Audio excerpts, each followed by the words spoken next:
Good day, everybody. It's a sad story to tell you about today. I'm hearing about and reading about a very sad incident where a male, apparently under the age of 18, is believed to have been exposed to brain-eating amoeba known as the Naegleria fowleri, and it's apparently only the second case that has been identified in the Arizona and Nevada area.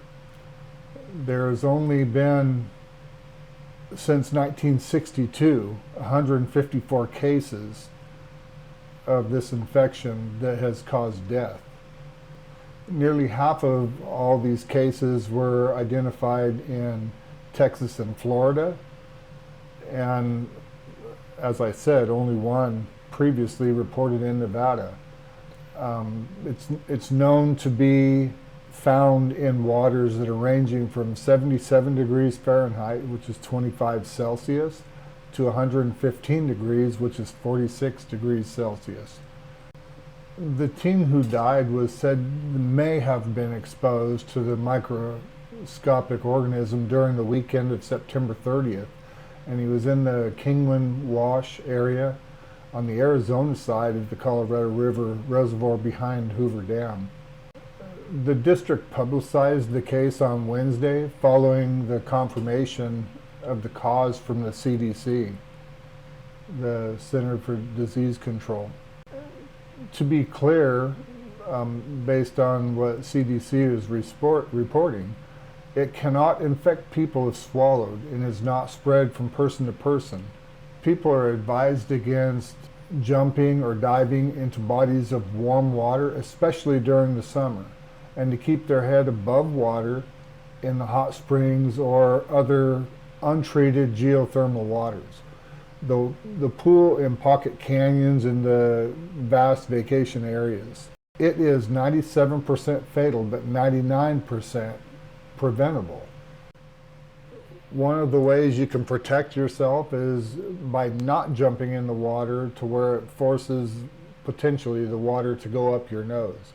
And you can also be using nose plugs to stop it. The amoeba causes primary amoebic meningioencephalitis, a brain infection with symptoms resembling meningitis or encephalitis. It initially starts with headaches, fever, nausea, or vomiting, and then progress to stiff neck, seizures, and coma, and can lead to death. Symptoms can start as early as 1 day and as long as 12 days after exposure, and death usually occurs within about 5 days. There is no known effective treatment, and the diagnosis almost always comes too late. A survey of the news reports found cases in Northern California, Nebraska, and Iowa. A CDC map shows most cases during the late 60s in southern U.S. states, led by 39 cases in Texas and 37 cases in Florida.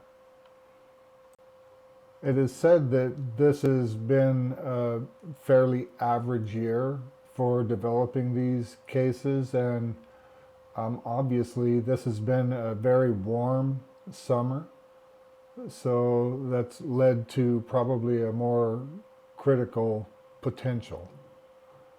So with that being said, I think everybody can use caution, make sure water doesn't flush up into their nose, use nose plugs, or the alternative, stay out of the lake during the hot, warm periods of time. But it should not by any means become a panic, because there's only been, like I said, 164 cases. Please keep the family in your thoughts and prayers. Our warm wishes go out to them. Sorry for their loss. I hope this was interesting information to you. If you please reach down and mash the like and subscribe. Share with your friends. We'd appreciate it. Doesn't cost you anything, and it'll help our channel grow. Thank you for taking the time to listen.